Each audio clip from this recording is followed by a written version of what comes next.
တော့ဘုန်းတော်ဘဝမှာလူရည်လို့ဖြစ်လာကြတဲ့အခါမှာအရေးကြီးဆုံးကဘာလဲလို့မေးရင်မကောင်းတာမလုပ်ဖြစ်ဖို့နဲ့ကောင်းတာလုပ်ဖြစ်ဖို့မကောင်းတာမလုပ်ဖြစ်ဖို့နဲ့ကောင်းတာလုပ်ဖြစ်ဖို့လုပ်တယ်ဆိုတဲ့စကားလုံးကကာယကံမြောက်ပြုလုပ်တာကိုလည်းရည်ညွှန်းတယ်ဝစီကံမြောက်ပြောဆိုတာကိုလည်းရည်ညွှန်းတယ်မနောကံမြောက်စိတ်ထဲကတွေးကြံတာကိုလည်းရည်ညွှန်းတယ်ပေါ့အဲ့ဒါဘဝမှာအရေးကြီးဆုံးကဘာလဲလို့မေးရင်မကောင်းတာတွေမတွေးဖြစ်ဖို့မကောင်းတာတွေမပြောဖြစ်ဖို့မကောင်းတာတွေမပြုလုပ်ဖြစ်ဖို့ဒါဟာအရေးကြီးဆုံးပဲနောက်ထပ်အရေးကြီးတာကဘာတော့ကောင်းတာတွေတွေးဖြစ်ဖို့ကောင်းတာတွေပြောဖြစ်ဖို့ကောင်းတာတွေပြုလုပ်ဖြစ်ဖို့ဒါအရေးကြီးဆုံးပဲဘာလို့အကုသိုလ်ကိုရှောင်ကျဉ်ကြဖို့ကုသိုလ်ကိုဆောင်ရွက်ကြဖို့အရေးကြီးဆုံးလို့ပြောရတယ်လေမကောင်းမှုအကုသိုလ်ကိုရှောင်ကျဉ်နိုင်မှဆင်းရဲဒုက္ခကိုဘုံဘုံတို့တွေဟာရှောင်ကျဉ်ရအောင်မကောင်းမှုအကုသိုလ်ကိုမရှောင်ကျဉ်မဲနဲ့ဆင်းရဲဒုက္ခနဲ့ဘုံဘုံတို့တွေဟာအမြဲတမ်းတွေ့ကြုံနေရမှာပဲမကောင်းမှုကိုမရှောင်မဲနဲ့ဆင်းရဲဒုက္ခနဲ့ဘုံဘုံတို့တွေဟာကင်းကွာမှာမဟုတ်နော်မကောင်းမှုဟာဆင်းရဲဒုက္ခရဲ့အကြောင်းဖြစ်တဲ့အတွက်ကြောင့်သူ့ကိုရှောင်နိုင်မှဆင်းရဲကိုရှောင်ရရောက်မယ်ပေါ့ကုသိုလ်ကောင်းမှုကိုဘာကြောင့်ဆောင်ရွက်ဖို့ပြောရတာတော့အရေးကြီးဆုံးလို့ပြောရတာတော့သူ့ကိုဆောင်ရွက်နိုင်မှဘုံဘုံတို့လိုလားတောင်းတတဲ့ချမ်းသာဒုက္ခနဲ့ပြည့်စုံရမယ်ပေါ့ဒါကြောင့်မကောင်းမှုနဲ့ဆင်းရဲဒုက္ခတွေအကြောင်းအကျိုးတစ်စုံလို့ရှင်းရှင်းလင်းလင်းခိုင်ခိုင်မာမာစိတ်ထဲမှာနားလည်ထားရကောင်းမှုနဲ့ချမ်းသာဒုက္ခတွေအကြောင်းအကျိုးတစ်စုံလို့ပြီးပြင်းပြင်းနားလည်ထားရဒါဆိုလို့ရှိရင်ဘဝမှာအရေးကြီးဆုံးဟာဘာလဲလို့မေးရင်မကောင်းတာမလုပ်ဖြစ်ဖို့နဲ့ကောင်းတာလုပ်ဖြစ်ဖို့အဲ့ဒီမှာမကောင်းမှုနဲ့ကောင်းမှုရဲ့သဘာဝလေးကိုဏိဒန်းစကားလေးမှာလေးလေးနက်နက်ဘုံဘုံကဘာပြောရင်တော့ဆိုတော့မကောင်းမှုဆိုတာပယ်တတ်ခံရမယ်တရားဒီနေ့ကျရင်သူကအသက်ခံရမယ်တရားကောင်းမှုဆိုတာကပယ်တတ်တဲ့တရားနော်ကောင်းမှုရဲ့စွန့်ရည်တတ်တရားမကောင်းမှုကိုပယ်တတ်တဲ့သဘောရှိတယ်အဲ့ဒါဘုံဘုံတို့တွေကကုသိုလ်ကောင်းမှုတွေကမကောင်းမှုကိုအမြင့်ပြတ်ပေးတတ်နိုင်သည့်အထိစွမ်းအားမမြင့်ညသေးလို့အကုသိုလ်လေးတွေကထနေတာအကုသိုလ်လေးတွေကဖြစ်နေတာသူ့ဘုံတို့တွေကကုသိုလ်ကောင်းမှုနဲ့အပြီးပိုင်တတ်နိုင်တဲ့အဆင့်ကိုမရောက်သေးလို့အဲ့ဒါကုသိုလ်ကိုတစ်ဖက်ကဘုံဘုံတို့ကမြင့်တင်ပေးမယ်ကုသိုလ်ကိုအည်အသွေးထက်မြက်အောင်ပြုစုပြောထောင်ပေးမယ်ဆိုရင်ကုသိုလ်ကောင်းမှုတွေအစွမ်းထက်လာတာနဲ့အမျှအကုသိုလ်ဟာမဖြစ်သွားတော့ပေဆုံးသွားလိမ့်မယ်မဉ္ဇဉ်ဘုံဉဏ်ဆိုပြီးတော့ဘုံတို့ကုသိုလ်ကောင်းမှုတွေပြုတိုင်းတောင်းဆိုနေကြတယ်နော်အဲ့ဒါပါတော့အဲ့ဒီဆိုက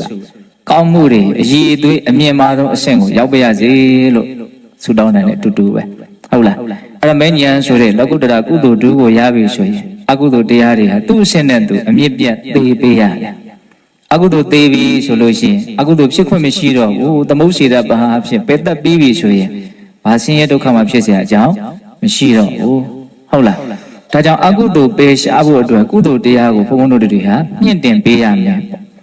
အဲ့ဒါကုသိုလ်ကောင်းမှုတွေထဲမှာအမြတ်ဆုံးအကောင်းဆုံးကုသိုလ်ကိုဘုန်းဘုန်းတို့ကလေ့ကျင့်ပြုစုပြောထောင်ပေးမယ်ဆိုရင်ကုသိုလ်တွေဟာအည်အသွေးမြင့်လာအည်အသွေးမြင့်လာလို့ရှိရင်ဘာဖြစ်လာမလဲတစ်ဖက်ကအကုသိုလ်ကိုဖယ်ရှားတဲ့လုပ်ငန်းကိုပါတခါတည်းတွဲပြီးတော့သူဟာလှုပ်သွားတယ်ဒါကိုသဘောပေါက်ဖို့လိုတယ်ဟုတ်လားဒါကြောင့်ဒီကနေ့ကုသိုလ်ထဲမှာအမြတ်ဆုံးကုသိုလ်အကောင်းဆုံးကုသိုလ်ရဲ့အကြောင်းလေးကိုဘုန်းဘုန်းတို့နာယူကြည့်ရနော်ကြာဘူးနာတော့ရှိထားကြပြီးသားဒါပေမဲ့ဒါလေးတွေကအလွန်အရေးပါတယ်မေ့ပြောက်ပြစ်တဲ့အရာတွေမဟုတ်ဘူးနော်စိတ်ထဲမှာမထင်မရှားဝိုးဝါဒထားတဲ့အရာလည်းမဟုတ်ဘူးအမြဲတမ်းထင်ထင်ရှားရှားဒါပိုင်ပိုင်နိုင်နိုင်ကိုယ်စိတ်ထဲမှာသိနေရမယ်နားလည်နေရမယ်ဟုတ်လားအကောင်းဆုံးကုသိုလ်ဘာရည်ရွယ်ချက်နဲ့ဘုံဘုံတို့ဒီကုသိုလ်ကောင်းမှုကိုပြုစုပြောထောင်ရမှာလဲလို့မေးရင်အကုသိုလ်ကိုပယ်တတ်နိုင်သည့်အထိအည်အသွေးမြင့်မားအောင်ကြိုးစားအထောက်တဲ့နေရာမှာသူ့ကိုလေ့ကျင့်ပြုစုပြောထောင်ပေးဖို့ဟုတ်လားအဲ့တော့အကောင်းဆုံးကုသိုလ်ဆိုတာဘာလဲလို့မေးလို့ရှိရင်ဘုန်းတို့ဝေလာမသုတ်တန်အရာစနစ်တကျပြောဖို့လိုမယ်ပေါ့အဲ့ဒါအကျဉ်းမြင့်လေးဘုံဘုံပြောမယ်နော်ဒီသုတ်တန်လေးကသဘောကျလုံးလို့သဘောကျတယ်ဆိုတာကသိဖို့အလွန်တရာမှလိုအပ်တယ်ဆိုတဲ့အမြင်ကြောင့်မို့လို့သဘောကျတာဒါကြောင့်ခဏခဏပြောပြတယ်ပေါ့ဘာကြောင့်ဒီသုတ်တန်လေးကိုမြတ်စွာဘုရားဟောတော့ဘာလို့ဟောတာတော့ဆိုတော့ခါတစ်ပါးမှာနာရဝိတ္တိကြီးမြတ်စွာဘုရားရဲ့ကျောင်းတော်ကိုရောက်လာတယ်ရောက်လာတော့မြတ်စွာဘုရားပဋိသန္ဓာရစကားအနေနဲ့တခါကြီးဒါနကောင်းမှုတွေပါတွေရောပြုပြည့်ရလား ဒီလိုလေးမြတ်စွာဘုရားအမေးရှိအဲ့လိုမေးတဲ့အခါမှာနာရမင်းတတိကြီးကမြတ်စွာဘုရားတဲ့ဒါနကောင်းမှုတွေတော့ပြုပြပါရဲ့ဒါပေမဲ့လို့ဘုရားတပည့်တော်မှာစကွဲထမင်းပုံရင်ဟင်းမြလောက်ကိုသာတန်ဃာတော်တွေကိုလှူဒန်းနိုင်တဲ့အတွက်ကြောင့်စိတ်နှလုံးမချမ်းမသာဖြစ်ရတယ်လို့ရှောက်အဲ့ဒီအချိန်တုန်းကနာရမင်းတတိကြီးကစီဝါရေးပြက်နေကောင်းကောင်းမွန်မွန်လှူဒန်းနိုင်တဲ့အခြေအနေမှာမရှိဘူးဥစ္စာပစ္စည်းနွမ်းပါးနေလို့ရှိတာလေးပဲအဆင်ပြေအောင်လှူရတဲ့အနေထားပေါ့အဲ့လိုလျှောက်တော့မြတ်စွာဘုရားကတခါကြီးဒါနကောင်းမှုပြုတဲ့နေရာမှာတန်ဖိုးကြီးတဲ့အကျိုးပေးမြင်မာတဲ့ဒါနကောင်းမှုဖြစ်ဖို့ဆိုလို့ရှိရင်လူဘဝတ္ထုတန်ဖိုးရှိတာမရှိတာကဗราဏကြတာမဟုတ်ဘူးလူတဲ့တန်းတဲ့ပုဂ္ဂိုလ်ရဲ့စိတ်သက်မြင်မာဖို့ကသာလေဗราဏကြတာဒါနနဲ့မကင်းနိုင်ကြတဲ့တရားမတို့ဦးဇင်းတို့တွေအတွက်တန်ဖိုးကြီးမားတဲ့အဆုံးအမကိုအဲ့ဒီမှာမြတ်စွာဘုရားပေးတယ်ဒါနကောင်းမှုပြုတဲ့အခါမှာအကျိုးပေးမြင့်မားတဲ့တန်ဖိုးကြီးတဲ့ဒါနကောင်းမှုဖြစ်ဖို့ဆိုရင်လူတဲ့တန်းတဲ့ပုဂ္ဂိုလ်ဟာနံပါတ်1တရားတရားဥရှိရမယ်ဟုတ်လားနံပါတ်2တက်ကိစ္စလေးလေးစားစားလုပ်ရဒီနှစ်ချက်ကိုမြတ်စွာဘုရားအဲ့ဒီမှာတောင်းဆိုကိုလုပ်နေတဲ့ဒီဒါနကောင်းမှုဟာကောင်းတဲ့အလုပ်ဖြစ်တယ်ကောင်းကျိုးချမ်းသာကိုဖြစ်ထွန်းစေတဲ့အကြောင်းတရားဖြစ်တယ်လို့ဒါနကောင်းမှုရဲ့စွမ်းရည်တတ္တိကိုစိတ်ထဲကနားလည်ထားတာယုံကြည်ထားတာသိထားတာဒါကိုဘာခေါ်တော့တရားတရားနော်ယုံကြည်မှုနဲ့လုပ်တာအဲ့ဒီတရားတရားရှိမယ်ပြီးရင်ဒီလူပဲဝတ္ထုကိုလည်းတန်ဖိုးမရှိလို့မလေးမစားဒါကိုပောက်ကရမလုပ်ဘူးအလှကံပုဂ္ဂိုလ်လည်းသူပေးတာယူတဲ့ပုဂ္ဂိုလ်ဆိုပြီးတော့ထင်သေးတဲ့သဘောမျိုးမရှိဘူးပြီးတော့ကိုလုပ်တဲ့အလုပ်ကိုလည်းပဲတကယ်ဂရုတစိုက်ဒါဟာတန်ဖိုးရှိတဲ့အလုပ်ဆိုပြီးတော့လူဝဝတ္ထုရဲ့ပုံမှာရောအလူကံပုဂ္ဂိုလ်ရဲ့ပုံမှာရောကိုလုံနေတဲ့အလုပ်ရဲ့အပေါ်မှာရောအားလုံးရဲ့အပေါ်မှာတလေးတစားတန်ဖိုးထားပြီးတော့ဘာလို့ကြိုးစားရမယ်အဲ့ဒါဘာခေါ်လို့တက္ကိစ္စဒါနခေါ်အဲ့လိုယုံကြည်မှုနဲ့ယုံသိမှုနှစ်ခုခြံရံပြီးတော့လုပ်မယ်ဆိုရင်လူဝဝတ္ထုတန်ဖိုးရှိသည်ဖြစ်စေမရှိသည်ဖြစ်စေဒီလူကအလွန်တန်ဖိုးကြီးတယ်လို့ဟောတယ်ဒါလေးကသိတဲ့လို့ပုံပေါ်ပြောပြတာဟုတ်လားအဲ့ဒါဆက်ပြီးတော့မြတ်စွာဘုရားသူဝေလာမပုံနာကြီးဘွားတော်ကလူဒါနကိုဘယ်တော့ရဲရဲရောရောကြီးကြီးကျယ်ကျယ်ပြုခဲ့တယ်ဆိုတာကိုတခဏတနာဟောတယ်မလှူဘူးတာမရှိရအောင်တော့လှူတယ်ရွှေလင်ပန်းထဲမှာငွေတွေယတနာတွေထည့်ပြီးတော့လှူတယ်ငွေလင်ပန်းထဲမှာရွှေတွေယတနာတွေထည့်ပြီးတော့လှူတယ်မိဝန်းကျင်မှာရှိတဲ့လူတွေလောက်ကင်စားတော့เสียမလို့လောက်အောင်တော့သူလှူတယ်လို့ဆိုတယ်ဒါဘာလို့ဟောတာတုံးဆိုတော့ဒါနာကောင်းမှုတွေတစ်ခုနဲ့တစ်ခုရဲ့တန်ဖိုးကိုအရင်ဝေဖန်ပြခြင်းလို့အဲ့ဒါလေးကိုမြတ်စွာဘုရားတတ်သိအနေနဲ့ထုတ်ပြတာအဲ့ဒါငါဘုရားလောင်းဝေလာမပုံနာကြီးဖြစ်တုံးကအဲ့ဒါလိုတက်တလုံးကြီးကြီးကျယ်ကျယ်ခန့်ခန့်နာနာပြည့်ပြည့်စုံစုံလှူခဲ့တန်းခဲ့တဲ့ဒါနာကောင်းမှုအားလုံးတို့ဟာဟောဒီသာသနာတော်တွင်မှာသစ္စာလေးပါးကိုသိကြမြင်ကြတဲ့ဒသနတမ္ပရာယအမြင်နဲ့ပြည့်စုံကြတဲ့သောတာပန်ပုဂ္ဂိုလ်တူတယောက်ကိုလှူရတဲ့အလှူလောက်တန်ဖိုးကြီးတာမဟုတ်ဘူးတဲ့နော်အလှူကံပုဂ္ဂိုလ်ရဲ့အဆင့်ကြည့်ပြီးတော့ဒါနာကောင်းမှုရဲ့တန်ဖိုးကွာသွားပုံကိုအရင်ဝေဖန်ပြတာသောတာပန်ပုဂ္ဂိုလ်အရောက်တရားကိုလှူရတာတဲ့သက္ကရာကံတူတယောက်ကိုလှူရတာပို့ပြီးတော့တန်ဖိုးကြီးတယ်အသိဉာဏ်မြင့်သွားလို့ဟုတ်လားသက္ကရာကံတရားကိုတဲ့အနာကံတရားကိုအနာဂံတရားကိုတဲ့ယဟန္တာတယောက်ကိုယဟန္တာအပါတရားကိုတဲ့ပြည့်စေကဗုဒ္ဓတစ်ပါးကိုပြည့်စေကဗုဒ္ဓအပါတရားကိုတဲ့သမ္မာသမ္ဗုဒ္ဓဘုရားတဆူကိုသမ္မာသမ္ဗုဒ္ဓဘုရားတဆူကိုပေးလှူရတာတဲ့အဲ့ဒီဘုရားအမှုပြုတဲ့ယဟန်တန်ဃာကိုလှူရတာပို့ပြီးတော့တမှုကြီးတယ်တန်ဃာချမ်းရံသွားတာအဲ့ဒီမှာဘုန်းတို့စိတ်ဝင်စားတဲ့အကောင်းတာကအဲ့ဒီဘုရားမှုရှိတဲ့ယဟန်တန်ဃာကိုလှူတဲ့နေရာမှာလည်းပဲကျောင်းကိုစောက်လုပ်လှူဒန်းမယ်ဆိုလို့ရှိရင်ဒါဒါနကောင်းမှုတွေထဲမှာအထုအထိဒါနကောင်းမှုဖြစ်တယ်ဆိုပြီးတော့ဒါနဲ့ပတ်သက်ပြီးတော့ဝေဖန်တဲ့နေရာမှာအဲ့ဒီနာမှာအဆုံးသတ်တယ်စိတ်ဝင်စားတဲ့အကောင်းတာကလှူဝဲဝတ္ထုပါထည့်ပြောသွားတယ်စစရင်တော့ကလှူဝဲဝတ္ထုသိအရေးမကြီးဘူးလှူတဲ့တန်းတဲ့ပုဂ္ဂိုလ်ရဲ့စိတ်စေတနာယုံကြည်မှုယုံသိမှုနှစ်ခုခြံရရမယ်ပြောတယ်ဒုတိယပါဆက်ပြောတော့အလှူကံပုဂ္ဂိုလ်အရေးအသွေးမြင့်ဖို့ပြောတယ်တတိဌာနာထောင်နော်တတိယပါဆက်ပြောတော့လူဝဲဝတ္ထုပါထည့်ပြောတယ်လူဝဲဝတ္ထုကဘာတော့ကြောင်းတယ်အဲ့ဒါဆိုလို့ရှိရင်တန်ဖိုးကြီးဆုံးဒါနကောင်းမှုပဲတဲ့အဲ့ဒါဆက်ပြီးတော့မှမြတ်စွာဘုရားကအဲ့ဒီကြတော့မှအဓိကကြတဲ့ကုသိုလ်တွေကိုဝေဖန်ပြတာကုသိုလ်တို့ရဲ့အဆင့်အတန်းတနည်းအားဖြင့်ကုသိုလ်တို့ရဲ့အည်အသွေးအနှိမ့်အမြင့်ဒါကိုပြောတာပေါ့နော်အဲ့လိုဘုရားမှုရှိတဲ့ယဟန်တန်ဃာကိုကြောင်းဆောက်ပြီးတော့လှူရတန်းရတဲ့ကုသိုလ်ကောင်းမှုတွေမြတ်စွာဘုရားရဲ့ဂုဏ်ရည်သွေးမြတ်စွာဘုရားရဲ့သဘောတဘာဝမြတ်စွာဘုရားရဲ့နော်ဒီဂုဏ်ကျေးဇူးအည်အသွေးဒါတွေကိုသိမြင်နားလည်ပြီးတော့ဘုရားတရဏံကိစ္စမိတန်တရားဝိဒုက္ခကလွတ်ဖို့ဆိုရင်ဘုရားလွတ်လို့အကုသိုလ်မရှိဘူးဆိုတဲ့အမြင်နဲ့ဘုရားတရဏဂုံမြတ်စွာဘုရားကိုအကုတယ်ပေါ့ နောက်ဓမ္မတရဏံကိစ္ဆာမိမလေးတံဖိုးလေးတံနိဗ္ဗာန်ပရိယတ္တိလို့ဆိုတဲ့စေတံသောတရားတွေဟာဒုက္ခလွတ်ဖို့အတွက်ဆိုရင်အာကိုရမယ့်အရာဖြစ်တယ်လို့သိမြင်တဲ့စိတ်နဲ့ဓမ္မတရဏံကိစ္ဆာမိလုပ်တယ်ဟုတ်လားပြီးတော့ပါတော့တန်ခါတရဏံကိစ္ဆာမိအရိယာတန်ခါတို့ရဲ့ဂုဏ်ကျေးဇူးကိုသိမြင်ပြီးတော့တန်တရားဝိဒုက္ခကလွတ်ဖို့ဒုက္ခငြိမ်းဖို့ဆိုရင်ဒါဟာအာကိုအာရပြုရမယ့်အရာလို့လောကမှာတန်ဖိုးအကြီးမားဆုံးယရဏ၃မျိုးကိုသူသိမြင်နားလည်ပြီးတော့တရဏဂုံစောင့်တည်အဲ့ဒီအတိဥစည်းပြီးတော့စောင့်တည်လိုက်တဲ့တရဏဂုံဟာခုနတုန်းကဘုရားမှုရှိတဲ့ယဟန်တန်ခါကိုကြောင်းဆောက်ပြီးတော့လှူတဲ့တန်းတဲ့ကုသိုလ်ကောင်းမှုတွေအထက်မှာသူရှိရှင်းပြတာနော်တကအဲ့ဒီတရဏဂုံ၃ပါးစောင့်တည်လို့ဖြစ်တဲ့ကုသိုလ်ကောင်းမှုထက်၅ပါးသောသီလကိုကျင့်သုံးမယ်ဘုရားနေထိုင်စဉ်အတွင်းမှာဘယ်သူကိုမှမထိခိုက်စေရဘူးသီလရဲ့သဘောလေးကိုအဲ့လိုရိုးရှင်းရှင်းလေးနားလည်ရတယ်သီလဒါနရဲ့ထက်မှာရှိတယ်နော်ဒါနကသူများကိုပေးတာသူများကိုချမ်းသာစေတာသီလကဘာလို့သီလသူများကိုဒုက္ခမပေးတာဒုက္ခပေးနေလို့ရှင်ဒုက္ခပေးလေတိတ်ပြီးတော့ဒုက္ခပေးတာကြီးကပို့ပြီးတော့ဆိုးတာပေါ့ဒုက္ခမပေးဘဲနဲ့ရှောင်တာကဒုက္ခပေးတာတဲ့ပို့ပြီးတော့အရေးကြီးတယ်ဟောမှာလူတွေတယောက်နဲ့တယောက်မလှူလို့ဖြစ်နေတဲ့မပေးလို့ဖြစ်နေတဲ့ဒုက္ခတဲ့တယောက်နဲ့တယောက်ဒုက္ခပေးနေလို့ထိခိုက်စေတဲ့အတွက်ကြောင့်ဒုက္ခရောက်နေတာပို့ပြီးတော့များတယ်ဒါကြောင့်၅ပါးသီလကိုမြတ်စွာဘုရားဒေသနာတစ်ခုမှာအဘယဒါနဘေးကင်းတဲ့အလှူတတ္တဝါတွေကိုဘေးကင်းစေတဲ့အလှူမင်းတို့ရဲ့အသက်ရှင်တန်ရွေးအတွက်ကြောက်မနေနဲ့ငါဘယ်သူမှမတတ်ဘူးမင်းတို့ဥစ္စာပစ္စည်းပိုင်ဆိုင်မှုအတွက်ကြောက်မနေနဲ့ဘယ်သူမှငါမတရားမယူဘူးကိုယ်ဒီဟူသောအကြောင်းကြောင့်လောကကြီးကိုဘေးမဖြစ်စေဘူးအလွန်လေးနဲ့တဲ့အဓိပ္ပာယ်ရှိတယ်ကိုချင်းသီလဒါကြောင့်တရဏဂုံဒါနတရဏဂုံရဲ့အထက်မှာသီလရှိနေနော်ဘဝမှာဘုန်းတို့လူတွေဟာကောင်းမြတ်မှုနဲ့နေရတဲ့အခါမှာ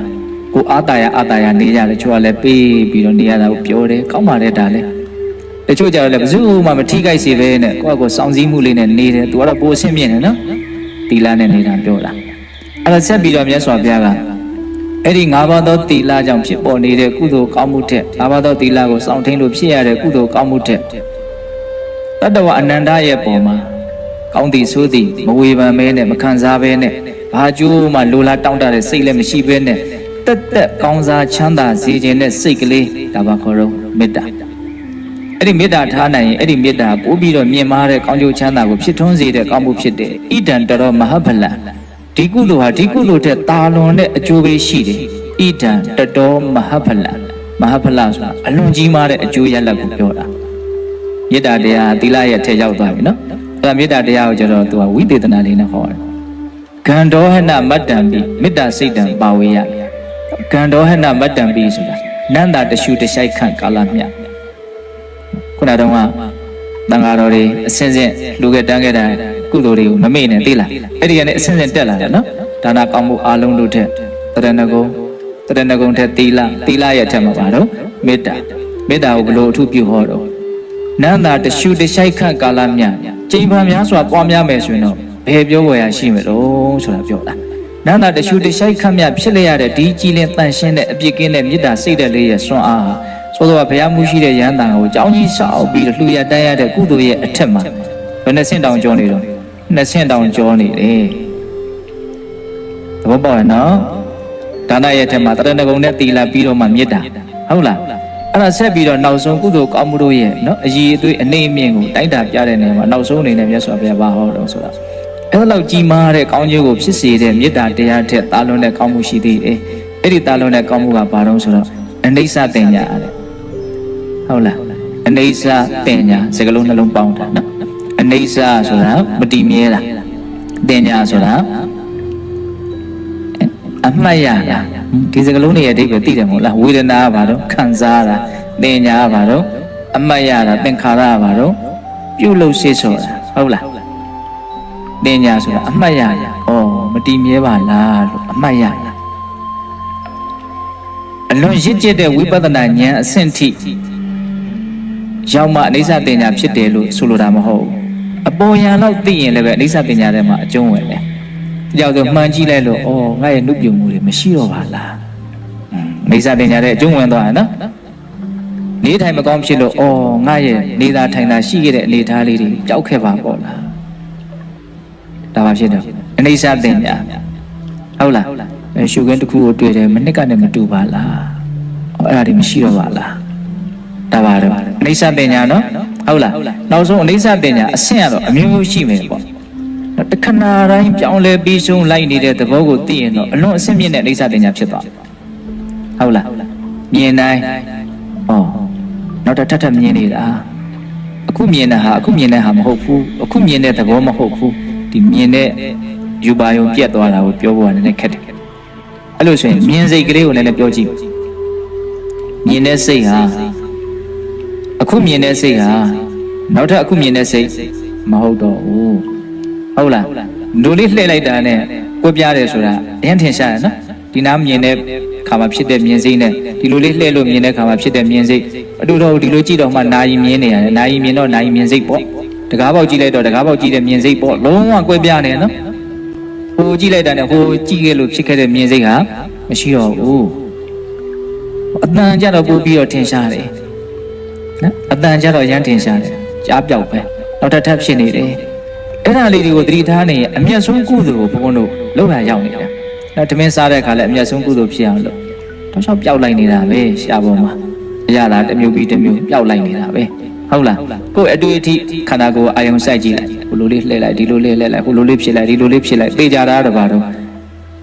ဖြစ်ပြီးတော့မရှိတော့ဟုတ်တော်အဘာဝတော့ဖြစ်ပြီးတော့မရှိတော့အဲ့ဒီမရှိတော့ဘူးလို့သိတဲ့အတိကလေးကဒီမှာတန်ဖိုးကြီးတုံးကုသိုလ်ဖြစ်နေတယ်အဆန်လည်းကုံစရာမလိုဘူးနော်မရှိတော့ဘူးလို့သိဖို့လိုတယ်ဘာလေးပဲဖြစ်ပြီးရင်မရှိတော့ဘူးလို့သိဖို့လိုတယ်အဲ့ဒါလိုပဲကိုယ့်ရဲ့အတွေးတွေကောင်းဆိုမျိုးတွေးနေတာရှိတယ်အဲ့ဒီအတွေးလေးတွေကိုလည်းပြန်ပြီးတော့မလုပ်ဖို့လို့စီစစ်ကြည့်ရတွေးပြီးဖြစ်ပြီးမရှိတော့ပါလားသူတို့လည်းဘာမှမရေးရပါလားအဲ့လိုမျိုးပြောတော့6မျိုးလောကဆိုတာဒီ6မျိုးဖြစ်နေတာကိုလောကလို့ခေါ်တာနော်ဟေမောတတုတ်တန်တဲ့တနေ့ကျမှဟောရအောင်အလွန်ကောင်းတော့ငယ်တော့ကအလွတ်ဆောင်ထားတာရှိတယ်နော်ဓမ္မစကြာမဟောခင်တည်းကစဟေမောတတုတ်တန်ဆိုတာရှိတယ်ဟေမောတနမင်းနဲ့တတဂီရိနမင်းတို့ရဲ့အကြောင်းဟုတ်လားမြတ်စွာဘုရားရဲ့ဂုဏ်တော်တွေအဲ့ဒီမှာလောကဆိုတာဘာလို့ခေါ်တာတုံးလို့မေးတော့မြတ်စွာဘုရားလောကဆိုတာဒီ6မျိုးဖြစ်နေတာကိုလောကလို့ခေါ်တာမြင်မှုကြားမှုအနာရမှုစားတောက်မှုတွေးထီမှုတွေးကြံမှုဟုတ်လားဒါတွေဖြစ်နေတာပါခေါ်တော့လောကအဲ့ဒီလောကဖြစ်တိုင်းလောကဆိုတဲ့စကားလုံးလေးရဲ့အဓိပ္ပာယ်ကိုလည်းပါတော့လုံးစတိပလုံးစတိတိလောကောနော်ဖယုဖယပြိုကွဲပျက်စီးနေလို့လောကလို့ပြောတာပဂရိမျက်စိနဲ့ကြည့်ရင်တော့ဖယုဖယပြိုကွဲပျက်စီးနေတာတိတ်မမြင်ရဘူးမထင်ရှားဘူးတကယ်ဉာဏ်မျက်စိနဲ့ကြည့်ရင်အမြဲတမ်းသဘာဝတရားအလုံးဟာအလုံးဟာဝေယုံသုံးကားသွားနေတာအထူးသဖြင့်ကိုယ်ခန္ဓာကိုယ်ကြီးကိုကြည့်ရင်ပိုထင်ရှားတယ်တစ်ပင်လေးတွေကြည့်ရင်လည်းဘုံဘဝစိတ်ဝင်စားတယ်တစ်ပင်လေးတွေကတလားလောက်နေရင်မတူတော့ဘူးလေသူ့ရဲ့ပုံစံဟောပါအရွက်တွေပါလေအကုန်လုံးမတူတော့ဘူးပြောင်းလဲမှုရှိတယ်ပြီးခဲ့တဲ့တလားနဲ့အခုချိန်နဲ့အမြဲတမ်းပြောင်းလဲမှုရှိတယ်အဲ့ဒါပါတော့အချိန်တိုင်းသူဟာပြောင်းနေတယ်တဲ့တဲ့တက်ဟာအမြဲတမ်းတိုးတက်တဲ့ရွှေရှင်လည်းတိုးတက်မှုနဲ့ပြောင်းနေတယ်ပေါ့ဟုတ်လားလှိုင်းတစ်ခုလိုပဲသူအပေါ်တက်သွားတယ်ပြီးရင်ပြန်ကျထာဝရရှင်နေတဲ့တစ်ပင်လိုလည်းမရှိဘူးအဲ့တော့သူတို့ရဲ့အတွင်းထဲမှာအမြဲတမ်းပြောင်းလဲနေတဲ့သဘောကိုဘုန်းဘုန်းတို့ကစိတ်နဲ့ကြည့်မယ်ဆိုရင်မမြင်နိုင်ဘူးလားသိနိုင်တယ်မျက်စိနဲ့တော့မမြင်ရဘူးနော်အဲ့ဒါတည်းပို့ပြီးတော့ကြောက်မဖို့ရကောင်းတဲ့ပြောင်းလဲမှုနဲ့ပြောင်းလဲနေရတော့ကိုယ့်ဘဝကိုယ်ခန္ဓာကိုယ်ကြီးပဲအမြဲတမ်းပြောင်းလဲနေတယ်လေအဝင်ထွက်နဲ့လည်းပဲပြောင်းလဲမှုဟာထင်ရှားတယ်အစာအဝင်ထွက်နဲ့လည်းပြောင်းလဲမှုဟာထင်ရှားတယ်ရေအဝင်ထွက်နဲ့လည်းပြောင်းလဲမှုဟာထင်ရှားတယ်အချိန်တိုင်းတကယ်ကိုမှဝေယုံသုံးကားဟုတ်လားသွေးတွေလှက်ပတ်နေတာကိုအလွန်ကောင်းတဲ့ကင်မရာနဲ့ရိုက်ပြမှဆိုကြောက်တောင်ကြောက်သွားတယ်ကိုယ့်ဘဝကိုယ်ခန္ဓာကိုယ်ကြီးဟုတ်လားအဲ့တော့ဘာတွေတုံးလို့မေးလို့ရှိရင်အကုန်လုံးဟာပြောင်းလဲနေတယ်ပြီးဆုံးလိုက်နေတယ်ဟုတ်လားအဲ့ဒီတဘာဝလေးဟာအလွန်မှန်ကန်တဲ့တဘာဝတရားအဲ့ဒါကိုမြင်လို့ရှိရင်အမှန်ကိုသိလို့ဖြစ်တဲ့စိတ်ကလေးဟာပါတော့ကုသိုလ်စိတ်ပဲအဲ့ဒါပါခေါ်တော့အနိစ္စတင်ညာအဆင့်အမျိုးမျိုးရှိမယ်နော်မြင်ရတာကြားရတာတွေအကုန်လုံးကိုအခြေခံပြီးတော့ပြောင်းလဲနေပါလားဖြစ်ပြီးတော့မရှိတော့တဲ့သဘောတွေပါလားလို့သိနိုင်တော့အကောင်းဆုံးပေါ့ဟုတ်လားကျန်တာတွေကိုလည်းဘုံဘုံတို့အကျဉ်းမြင်သုံးသပ်နိုင်ရမယ်ဘာပဲဖြစ်ဟုတ်လားဘယ်သူ့ကိုမြင်နေဩငိုတော့နဲ့မတူတော့ပါလားသွားဒိဋ္ဌိရအောင်သွားဒါဟာအမျက်ဆုံးကုသိုလ်ဆိုတဲ့အသိရှိလို့ရှိရင်ရချင်မှာပဲနော်ဒိဋ္ဌိရအောင်သွားမြတ်စွာဘုရားအလွန်ဖြစ်စေခြင်းတာအဲ့ဒီအမျက်ဆုံးကုသိုလ်ကိုမြတ်စွာဘုရားဝိသေသနာဘယ်လိုလေးမှာပြီးတော့ပြောတော့မေတ္တာကြတော့ကံတော်ဟနမတ္တံပိနန္တာတရှုတရှိုက်ခံမြနေသတင်ညာတော့ဣစ္ဆရာသင်္ကတမတ္တံပိလက်ဖြစ်တဲ့ဒီခံကာလများအချိန်ကာလအကြာကြီးမမြဲမှုကိုသိနေတယ်ဆိုရင်ဘယ်ပြောဝယ်ရရှိမလို့သူတို့ကအနှဲငယ်များပြင်ဖြစ်တော့လည်းပဲအလွန်ဆွမ်းထက်တယ်ပေါ့ ရွှေဆိုရင်ဘုံတို့လက်ထိလက်မလောက်ဆိုရင်ကိုဒါပါတော့အများကြီးသုံးရတယ်ပေါ့နော်တန်ဖိုးရဲ့သဘောကိုပြောပြတာဟုတ်လားအဲ့တော့ဒီအနိစ္စပညာရဲ့တန်ဖိုးကိုဘုံတို့ကနားလည်ထားမယ်မြတ်စွာဘုရားရဲ့တမ္ပယုဒ္ဒဉာဏ်ကိုယုံကြည်သောအဖြစ်ဒါအလွန်အကျိုးပေးကြီးမားတဲ့ကုသိုလ်ထဲလို့နားလည်ထားမယ်ဆိုရင်သူ့ကိုဘုံတို့မျက်နှိုးမှာပဲရအောင်လုပ်မှာပဲဟုတ်လားရအောင်လုပ်မယ်ဆိုရင်လည်းမြင်တိုင်းကြားတိုင်းရနိုင်တာပဲဘာလို့ပဲမြင်ဘာလို့ပဲကြားရနိုင်တာပဲမြတ်စွာဘုရားဒါကိုအလွန်ရစေခြင်းရစေခြင်းအကြောင်းကိုဘလောက်ထင်ရှားစေတယ်လဲဆိုတာကိုနော်ဘလောက်သိတာလဲတုတ်တန်လေးတစ်ခုသိတဲ့တုတ်တန်လေးတစ်ခုဘုံပြောပြမယ်အဲ့တုတ်တန်ကိုကြည့်လိုက်ရင်ဘလောက်သိတာလဲဆိုတာတွေ့ရလိမ့်မယ်အဲ့ဒီတုတ်တန်ဘာလို့ဆိုဝေပုံလပပဒတုတ်တန်အခုဝေလာမတုတ်တန်ပြီးသွားပြီဒီတင်ရက်သွားတာအခုတို့ကောင်းမှုတွေမှာအမြတ်ဆုံးကုသိုလ်ဟာအိဋ္ဌသင်ညာသူ့ထက်မြတ်တာလောကီနယ်မှာမရှိတော့ဘူးဟိုဘက်လောကုတ္တရာနယ်ရောက်သွားတယ်မဲ့ဉဏ်ရမှသူ့ထက်ပဲမြတ်တဲ့ကုသိုလ်ရမှာနော်အဲ့ဒါတော့လောကုတ္တရာကုသိုလ်ပေါ့အဲ့တော့ဝေပုံလပပဒတုတ်တန်ကိုကြည့်လိုက်လို့ရှိရင်မြတ်စွာဘုရားဒီမတည်မြဲမှုကိုဘယ်လောက်မြင်စေခြင်းလဲအရာရာကိုဒီအမြင်နဲ့ချင်းကပ်စေခြင်းအရာရာဒီအမြင်ရှိစေခြင်းအသေးစိတ်ကလေးမြင်တဲ့အမြင်မှကိုတန်ဖိုးထားတာမဟုတ်ဘူးနော်ဆိုကြပါစို့ခုနကတော့ဘုံပြောခဲ့တယ်ရှုခင်းလေးတွေကြည့်တယ်ဘယ်သူ့ကိုမြင်တယ်ဘယ်ဘဝကိုတွေ့တယ်ဘာကြားတယ်ဘာတွေဖြစ်နေတယ်အဲ့ဒါတွေထဲမှာဘုံတို့အတွက်ထုတ်ယူနိုင်မယ်ဆိုရင်အမြတ်ဆုံးကုသိုလ်ကိုရနိုင်တယ်အဲ့ဒါပါတော့မမြဲဘူးမရှိတော့ပါလားစောတော့ဟာမဟုတ်တော့ပါလားဘောပြောင်းလဲနေပါလားဒါကိုသိဖို့ပေါ့နော်ပြောင်းလဲမှုပေါ့ဟုတ်လားဘယ်ဟာမှရက်တည်နေတာမဟုတ်ဘူးဆိုအဲ့ဒါကိုထင်ရှားအောင်ဘုံတို့အဲ့ဒီဝေပုံလပပဒတုတ်တန်ကိုအကျဉ်းမြင်လေးနားထောင်ကြည့်မယ်ဟုတ်လားအဲ့ဒါမြတ်စွာဘုရားဝေပုံလပပဒတုတ်တန်ကိုနိဒာနဝကတန်ယုတ်ပါဠိတော်မှာနမတကတန်ယုတ်ထဲမှာမှတ်တမ်းတင်ထားတယ်ဘယ်လိုလေးစပြီးတော့ဟောတော့နမတကောယံဘိက္ခွေတန်တာတော့ပုဗ္ဗကောတိနပညာယတိအဝိဇ္ဇာနိဝရဏတတ္တနာတဏတန်ယောဇနာတန်တဝတံတန်တရတံယဟန်တို့တဲ့နော်ဒီတတ္တဝါတွေဟာအလွန်ရှည်လျားတဲ့အနမတကောယံနော်အစမထင်ရှားလောက်အောင်ကိုထင်ရှည်လျားတဲ့ဘယ်တော့မှစတယ်လို့ပြည့်ညက်လို့တတ်မှတ်လို့မရနိုင်လောက်အောင်ရှည်လျားတဲ့အချိန်ကာလကစပြီးတော့ဘဝတွေဖြစ်နေတာအဲ့လိုဘဝတွေကဖြစ်ခဲ့တာတော့အဝိဇ္ဇာနိဝရဏနာတတ္တနာတဏတန်ယောဇနာနှစ်ခုပြောတယ်အဝိဇ္ဇာဆိုတာမသိမှုနိဝရဏဆိုတာဖုံးထားတာကိုပြောတာတတ္တဝါတွေရဲ့စိတ်ကိုဘာဖုံးထားတော့ဆိုမသိမှုဟာဖုံးထားတယ်တဲ့ဟုတ်လားဖြစ်နေတာတစ်မျိုးကိုထင်နေတာသိနေတာကတစ်မျိုးဒါပါခေါ်တော့အဝိဇ္ဇာဟုတ်လားအဲ့ဒါလိုလွဲမားတဲ့အတိတွေနဲ့နေလာအဲ့ဒါကိုစိတ်ကိုဘာဖုံးတယ်ခေါ်တော့အဝိဇ္ဇာဖုံးတယ်အဲ့လိုအဝိဇ္ဇာနိဝရဏနာပြီးတော့ပါတော့တဏတန်ယောဇနာနာဟောတဏကျတော့တန်ယောဇဉ်လို့သုံးတယ်နော်တန်ယောဇနာဆိုတော့ဘာလို့ခြီးထားတာတုတ်ထားမမောမှုနဲ့ဘုံဘုံတို့ရဲ့စိတ်လေးကအခြီးတုတ်ခံထားရတာမမောမှုနဲ့ဘုံဘုံတို့တွေကတွဲခြီးခံထားရတာဒါကြောင့်ဒုက္ခနဲ့လည်းတွဲခြီးခံထားရတာမလွတ်ဘူးဟုတ်လားအဝိဇ္ဇာကိုသုံးတာကျတော့နိဝရဏလို့သုံးတယ်နော်စိတ်ဝင်စားတဲ့အဲ့အသုံးလေးတွေကကောစားဘုံဘုံစိတ်ဝင်စားသိနေတယ်မတိမှုနဲ့ဖုံးလွှမ်းခံရတယ်နော်မမောမှုနဲ့ခြီးနှောင်ခံရတယ်ဘယ်သူတော့စိတ်ကလေးဟုတ်လားဒီစိတ်ကလေးကဇာချဲ့နေတာနော်ဒီစိတ်ကလေးကမတိမှုနဲ့ဖုံးလွှမ်းခံရတယ်မမောမှုနဲ့ခြီးနှောင်ခံရတယ်အဲ့ဒါကြောင့်မလို့တတ္တဝါတွေကဘလောက်ကာလကြာခဲ့ပြီလို့ပြောလို့မရတော့အောင်ရှည်လျားတဲ့တန်တရားတစ်လျှောက်လုံးနေကြီးမြင့်ကြီးစုံကြီးစမ်းကြီးနဲ့တခါတည်းလာနေကြတာအခုလည်းဆုံးတာဆိုတော့မဆုံးသေးဘူးရှေ့အနာဂတ်ခီးကိုမျှောကြည့်ရင်လည်းပဲဒီအဝိဇ္ဇာနဲ့ဖုံးထားသမျှတဏှာနဲ့ခြီးထားသမျှသူသွားအောင်ပါကန့်သက်ချက်မရှိဘူးဟုတ်လားဒီအကြောင်းတရားကိုဘုန်းတို့မဖြစ်စည်းနိုင်သေးတဲ့မြတ်သွားအောင်ပါနော်ဒါမို့ဒီဟာကိုရက်ချင်တယ်မသွားချင်ဘူးဆိုရင်အဝိဇ္ဇာအဖုံးကိုဖွင့်နိုင်အောင်ကြိုးစားနော်တဏှာခြီးထားတာကိုဖြတ်နိုင်အောင်ကြိုးစားသိလားအဝိဇ္ဇာနဲ့တဏှာမှာဘယ်သူကပို့ပြီးတော့ရင်းခံကြမလို့ထင်တော့အဝိဇ္ဇာပေါ့ဟုတ်လားမသိလို့သာလင်လွယ်လွယ်မှာမမောနေကြမသိမှုကသာသိမှုဖြစ်အောင်လုပ်ကြပါသိမှုဖြစ်သွားတာနဲ့တော့ဖြစ်သွားမှာတော့တန်ရောစဉ်သဘောကခန့်ချောက်သွားမှာဟုတ်ရဲ့လားအဲ့ဒီလိုလေးမြတ်စွာဘုရားစတာဒီတတ္တဝါတွေဟာမသိမှုနဲ့ဖုံးတာတန်ရောစဉ်နဲ့ခြီးထားတာဒါကြောင့်မလို့သူတို့ကဘယ်လောက်ကြာပြီလို့ကိုပြောလို့မရလောက်အောင်ကြာခဲ့တဲ့ကာလတစ်လျှောက်လုံးလာနေတာနောက်လည်းဘယ်လောက်ကြာအောင်မဲမသိသေးဘူးတန်တရားခီးကိုအဲ့လိုသွားနေကြတာအဲ့လိုလေးမြတ်စွာဘုရားစကားနေတန်းလေးခြီးပြီးတော့နော်ခမိုင်းမိုင်းမြင်နေရတဲ့ဝေပုံလပပတတောင်ဝေပုံလတာဘုန်းတို့ရာသီတုတ်တန်ရာဇချိုမှာဟောတာပေါ့နော်ရာဇချိုမြို့ဟာတောင်၅လုံးရံထားတာရှိအဲ့ဒီ၅လုံးသောတောင်တွေထဲမှာဝေပုံလတောင်ဆိုတဲ့တောင်တစ်လုံးပေါ့အဲ့ဒီဝေပုံလတောင်မြတ်စွာဘုရားညွန်ပြပြီးတော့စောစောကပြောခဲ့တဲ့အရာအလုံးဟာပြောင်းလဲနေတာပါလားဆိုတဲ့ အနိစ္စတင်ညာအမြင်ကလေးကိုမြတ်စွာဘုရားတန်ဖိုးထားလို့အဲ့ဒါလေးဖြစ်အောင်ပြောတာ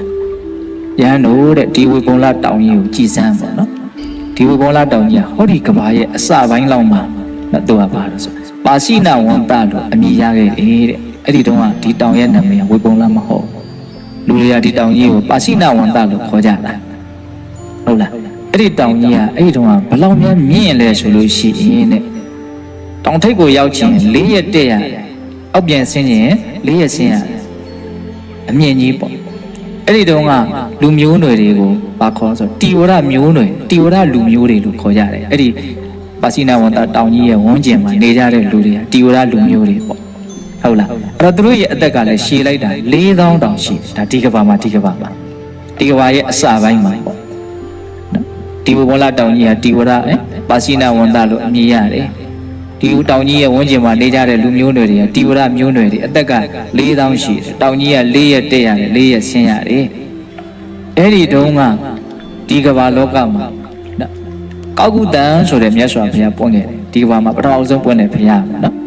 အဲ့ဒီကောက်ကုတန်မြတ်စွာဘုရားပွင့်တော့ကောက်ကုတန်မြတ်စွာဘုရားရဲ့လက်ရရနဲ့လက်ဝဲရံဝိတုဒ္ဓနဲ့တိန်စီဝဟုတ်လားဝိတုဒ္ဓနဲ့တိန်စီဝဆိုပြီးတော့ရှိခဲ့လားအဲ့ဒါမြတ်စွာဘုရားဒီကဘာဥအစကတမိုင်းလေးကိုပြန်ပြောတာပေါ့နော်အဲ့ဒါလိုပြောပြီးတော့မြတ်စွာဘုရားဘာပြောတော့အဲ့ဒီပြောတဲ့စကားလေးကမှတ်သားစရာနော်ပတ္တထဘိက္ခဝေတာစီဝိမတ္တတမေညာဉာဏ်တို့ကြည်စမ်းပါပတ္တထကြည်စမ်းပါဘာနဲ့ကြည်ခိုင်းဉာဏ်နဲ့ကြည်ခိုင်းတာပတ္တာစီဝိမတ္တပတ္တတမေညာအန္တရဟိတာအခုအဲ့ဒီတုန်းကပါဠိနာဝန္တလို့အမည်ရခဲ့တဲ့တောင်ကြီးရဲ့ပါဠိနာဝန္တဆိုတဲ့နာမည်ဟာကွယ်ပြောက်သွားပြီဘယ်သူမှမသိတော့ဘူးတဲ့ဒါမြတ်စွာဘုရားကညံနဲ့ကြည့်ပြီးတော့ပြန်ပြောတာဘယ်သူမှဒီတောင်ကြီးကတခြင်းကပါဠိနာဝန္တလို့အမည်ရခဲ့တယ်လို့နာမည်လေးတောင်ဘယ်သူမှမသိတော့ဘူးဟုတ်လားတေသမနုဿာကာလင်္ကတာအဲ့ဒီတုန်းကနှစ်ပေါင်း4000ရှည်လျားကြတဲ့တိဝရမျိုးနွယ်တွေအကုန်လုံးသေသွားကြပြီတကောင်တမိမှမကြံတော့ဘာမှမရှိတော့ဟုတ်လားသောစာဘကွာပြိဋိနိဗ္ဗူတော်တဲ့အဲ့ဒီတုန်းကကိလေသာခသိငြိမ်းတော်မူတဲ့နတ်ကောက်ကုတန်မြတ်စွာဘုရားရှင်ကိုရောမြတ်ကြီးလည်းပြိဋိနိဗ္ဗာန်ဆန်းသွားကြပြီသူ့ရဲ့တပည့်ဖြစ်တဲ့ယန္တာရှင်မြတ်တွေလည်းပြိဋိနိဗ္ဗာန်ဆန်းသွားကြပြီကြည်ခိုင်းတာညံနဲ့ဟုတ်လားအဲ့ဒီတုန်းကဘာမှမရှိတော့ဘူးပေါ့ဆိုလိုတာလားအဲ့ဒါလိုကြည်ခိုင်းပြီးတော့မြတ်စွာဘုရားဒီတဘာဝလောကကြီးရဲ့အနေအထားမှန်လေးကိုစကလုံး၃လုံးလေးနဲ့ပြောတယ်ဧဝံအိဋ္ဌာဘိက္ခဝေသင်္ခါရဧဝံအတုဝဘိက္ခဝေသင်္ခါရဧဝံအနတ္တတိကဘိက္ခဝေသင်္ခါရအနေစာအတုဝအနတ္တတိကဘိက္ခဝေယဟန်တော်တို့ဧဝံဤသို့ဤပုံသင်္ခါရတရားတို့သည်အနေစာမမြဲကြလေကုန်စွာတကားဘိက္ခဝေယဟန်တော်တို့ဧဝံဤသို့ဤပုံသင်္ခါရတရားတို့သည်အတုဝမခိုင်မာကြလေကုန်စွာတကားဘိက္ခဝေယံတော်တို့ဧဝံဤသို့ဤပုံသင်္ခါရတရားတို့သည်အနတ္တတိကမတ္တတာကြလေကုန်စွာတကားစကားဘယ်နှလုံးလဲ၃လုံးနေစာဆိုတာမမြဲဘူးပြောင်းလဲနေတာကိုပြောတာအတုဝဆိုတာခိုင်မာကြီးတိဆောက်ထားတာမဟုတ်ဘူးပြုတ်ပြက်လွယ်တဲ့တရားတွေနော်ခိုင်မာမှုမရှိဘူးအနတ္တတိကဆိုတာတတ်တာဖြစ်နေတဲ့တရားတွေမဟုတ်ဘူးမတာဖြစ်နေတဲ့တရားတွေတဲ့သင်္ခါရတရားတွေဆိုတာဟုတ်လားအဲ့ဒါလိုမြတ်စွာဘုရားအမိန့်ရှိပြီးတော့ဗာပြောတော့ယာဝရှိတဲ့ဘိက္ခွေလမေဝတပ္ပသင်္ခါရေတုနိဗ္ဗိန္တိတုအလံဝိရိစိတုအလံဝိမုတ်စိတုဘုန်းတို့ပြောနေတာခဏခဏကြားအောင်နော်ယာဝရှိတဲ့ဘိက္ခွေလမေဝတပ္ပသင်္ခါရေတုဘိက္ခွေယံတော်တို့တပ္ပသင်္ခါရေတုအလုံးစုံသောသင်္ခါရတရားတွေရဲ့ပုံမှာနိဗ္ဗိန္တိတုညှိငွေခြင်းကအလားမေဝတင့်လာသည်သာဒီလိုပဲပျောက်ပြီးတော့သွားနေတဲ့သဘောလေးကိုမြင်ပြီးတော့ဒါတွေကမကောင်းတဲ့သဘောတွေပါလို့ဒါတွေရဲ့ပုံမှာညှိငွေတဲ့စိတ်ဖြစ်တဲ့တဲ့ဒါတော့တိုက်တွန်းချက်ပေါ့နော်အလားမေဝတပ္ပသင်္ခါရေတုသင်္ခါရတရားတွေရဲ့ပုံမှာနိဗ္ဗိန္တိတုညှိငွေခြင်းကအလားမေဝတင့်လာသည်သာဒီအလံဝိရစိတုဝိမုတ်စိတုအလံဝိရစိတုဆိုတာဆွဲမဲ့မှုကင်းခြင်းကအလံတင့်လာသည်သာဒီဒါတွေရဲ့ပုံမှာဆွဲနေတယ်မျက်နှိုးနေတဲ့သဘောတွေဖေရှားခြင်းကတင့်တယ်ဟုတ်လားအလံဝိမုတ်စိတုလွတ်မြောက်ခြင်းကအလံတင့်လာသည်သာဒီဒါတွေကနေလွတ်သွားဖို့ဒီစိတ်ကလေးဟာဒီဟာတွေရဲ့ပုံမှာတွေ့တာမဲ့မောတဲ့သဘောတွေအကိလေသာတရားဖြစ်နေတာတွေကိလေသာရဲ့လက်ကနေလွတ်ဖို့ပေါ့အဓိကဟုတ်လားဒါတွေကနေလွတ်မြောက်ခြင်းကတင့်လာသည်သာဒီ၃မျိုးပြောတယ်နော်ညီးငွေခြင်းကတင့်လာသည်သာဒီဆွဲမဲ့မှုကင်းခြင်းကတင့်လာသည်သာဒီလွတ်မြောက်ခြင်းကတင့်လာသည်သာဒီဒါတွေကခပ်ပေါ်လေးနားမထောင်နဲ့သိလားဒီဥစ္စာတွေကမြတ်စွာဘုရားရဲ့နော်ဒါ လို့တော့အလုံးမြင်မာတဲ့ဉာဏ်နဲ့ကြည့်ပြီးတော့ဖြစ်တဲ့နာကိုပြောတာဟုတ်လားဘုန်းတော်ဒီဥစ္စာတွေကိုတကယ်ကိုတန်ဖိုးထားပြီးတော့ဒီအမြင်မျိုးမရှိသေးဘူးဆိုရင်ရှိအောင်မလုပ်ဘူးစူးစမ်းရမယ်ဆိုတဲ့အမြင်ကတော့အနည်းဆုံးရှိရမယ်ဟုတ်လားဒါသင်္ခါရတရားတွေရဲ့သဘောအဲ့လိုလေးပြောပြတာသင်္ခါရတရားတွေဟာဒီလိုပဲမမြဲတဲ့သဘောရှိတယ်ဒီလိုပဲမခိုင်မာတဲ့သဘောရှိတယ်ဒီလိုပဲမသက်သာတဲ့သဘောရှိတယ်ပြတ်သွားပြီဆိုတဲ့အခါပြတ်တယ်ဆိုတာကဘာလို့လဲပြက်လောက်အောင်ဒုက္ခရောက်ပြီးမှပဲပြက်ကြကြလေအကုန်လုံးကသေချာစဉ်းစားကြည့်တက်မဲ့အရာဝတ္ထုတွေဆိုရင်လည်းပဲတချို့ဆိုရင်အိုမင်းဟောင်းနှမ်းပြီးတော့အသက်မရှိလို့သာအသက်ရှိရင်လိုတော့အောင်းမိကြတယ်တနာစရာကြီးလို့အောင်းမိစီမသက်တာတဲ့သဘောကိုပြောတာပါအသက်ရှိတဲ့တတ္တဝါတွေကပြက်ခါနေတော့ဘယ်လိုနေရလဲအလွန်တနာစရာတော့အဲ့ဒါသက်တာလို့လားမသက်တာမသက်တာနော်ဒါကြောင့်သုံးခုပြတ်စွာပြပြောတာဟုတ်လားအနေဆမမြဲသောအတုဝမခိုင်မာသောအနတ္တတိကမသက်တာတော့ဒီလိုမကောင်းတဲ့သဘာဝတွေမို့လို့ဒါရဲ့ပုံမှာသုံးမျိုးထပ်ပြီးတော့ဖြစ်စေခြင်းတယ်အဲ့ဒါပါတော့နိဗ္ဗာန်တိတုံညှင်းငွေခြင်းကဝိရဇိတုံဆွဲမှတ်မှုကင်းခြင်းကဝိမုရှိတုံလွတ်မြောက်ခြင်းကဒါဘုန်းတော်ဗုဒ္ဓဘာသာဝင်တွေရဲ့နောက်ဆုံးပန်းနိုင်မြဲတကယ်ကဟုတ်လားဒါတွေကိုဘာလို့ရမလို့ကျွမ်းကျင်ထားရမယ်နော်အဲ့လိုမြတ်စွာဘုရားသုံးသက်ချက်ကလေးပြီးတော့ဗာဆက်ပြောပြန်တော့ရဟန်းတို့တဲ့အဲ့ဒီဝေပုံလတောင်ကြီးရပဲပါစိနာဝန္တဆိုတဲ့နာမည်ပြောက်ပြီးတော့နောက်ထပ်နာမည်တစ်မျိုးရပြန်တယ်ဝင်ကကတောင်ဆိုတဲ့နာမည်နဲ့ထင်ရှားပြန်တယ်ကာလတွေအများကြီးကြာလာပြီနော်ကာလတွေအများကြီးကြာလူဝါရဲ့တတန်ဘလောက်တောင်ရော့တောင်ဆို1000တောင်ရော့သွားတယ်ဟုတ်လားဝင်ကကတောင်တဲ့အဲ့ဒီတုန်းကအဲ့ဒီနာမှာနေထိုင်ကြတဲ့လူမျိုးတွေရဲ့နာမည်ကရောဟိတတလူမျိုးတဲ့လူမျိုးတွေရဲ့နာမည်တွေလည်းပြောင်းသွားအဲ့ဒီရောဟိတတလူမျိုးတွေရဲ့တတန်ကနှစ်ပေါင်း3000ရှိတယ်တဲ့နှစ်ပေါင်း1000ရော့သွားတယ်နော်နည်းနည်းချင်းလေးလူတွေနည်းနည်းလေးဆိုးလာလို့ဒုစရိုက်တရားတွေထူလာလို့တတန်းကကြာဟုတ်လားအဲ့တတန်းကြာအဲ့တော့သူကဘာတော့ဆိုတော့စိတ်ဝင်စားပွဲတစ်ခုကအဲ့ဒီဝင်ကကတောင်ကြီးခုဝေပုံလာတောင်ကြီးပဲနော်နာမည်တစ်မျိုးနဲ့ထင်ရှားတာအဲ့ဒီတုန်းကတော့3ရက်တက်ရတယ်3ရက်ဆင်းရတယ်တောင်ရဲ့အမြင့်ကလည်းနှိမ့်သွားတယ်အမှန်တောင်အမြင့်နှိမ့်တယ်ဆိုတာတောင်ရဲ့ထိပ်ဖြားကြီးကအောက်ဝင်သွားတာမဟုတ်ဘူးတောင်ချီရင်မြေကအပေါ်တက်သွားနော်မြေတွေကအပေါ်တက်တဲ့သဘောရှိဟုတ်လားဒါကြောင့်နည်းနည်းလေးကြားတဲ့နေရာရောက်လို့ရှိရင်ကြည့်လိုက်ဘုန်းတော်စကိုင်းတောင်မှာဆိုရင်ဥဒတိုင်းလေးတချို့ကျောင်းလေးဆိုရင်ဟာ2000လောက်ရှိတော့တဲ့ဥဒတိုင်းလေးတောင်ရှိဒါဘာမှကြားသေးတာမဟုတ်ဘူးမြေကြီးကမဖြစ်လာတက်လာဟုတ်လားလူတွေဆွန့်ပြစ်တဲ့အမိုက်တွေနဲ့ဟာတေရွက်တွေဘာအကြောင်းမျိုးကြောင့်ဖြည်းဖြည်းနဲ့ဒါမှမဟုတ်ရှေးအောင်အနေအထားတွေကိုသိကျင်ရင်မလုပ်ကြည့်တူးကြည့်ရအောက်ထက်ရောက်နေနော်အကုန်လုံးအောက်ထက်ရောက်ဟုတ်လားမြေကြီးတက်လာတဲ့သဘောဟုတ်လားအဲ့ဒီတုန်းကတဲ့လောက3ပါးမှာအောက်ကုသမြတ်စွာဘုရားပြီးတော့ပါတော့ကောဏဂုံမြတ်စွာဘုရားပွင့်တယ်အဲ့ဒီကောဏဂုံမြတ်စွာဘုရားလက်ထက်မှာလက်ရတော်ရန်လက်ဝဲတော်ရန်ကဘိယောသနဲ့ဥတ္တရမထေရမြတ်ကြီးတွေရဲ့နာမည်ပါမြတ်စွာဘုရားပေါ်ထုတ်ပြီးတော့ပြောတာဟုတ်လားအဲ့ဒါလိုဖြစ်ခဲ့ကြတယ်အခုကြည့်စမ်းစောတော်တော်ကသုံးသက်ချက်တိုင်းလာတာပဲနပတ္တထဘိခဝေတာစီဝိမတ္တတမညတာစီဝိမတ္တတမညပပတ္တတပပတ္တတဘိပပတ္တတတမညအန္တရဟိတာတေသမနုဿကာလင်္ကတသောဇဘဝပြိဋိဘုတော်တောင်ကြီးရဲ့ဝင်ကကဆိုတဲ့နာမည်ဟာကွယ်ပြောက်ခဲ့ပြီမြတ်စွာဘုရားလည်းပဲအဲလူတွေလည်းပဲသိဆုံးသွားကြပြီမြတ်စွာဘုရားလည်းပြိဋိဘံဆံသွားပြီအဲ့ဒါလိုလေးသုံးသပ်ပြီးတော့သောတော်ကအတိုင်းတဘာဝလောကကြီးရဲ့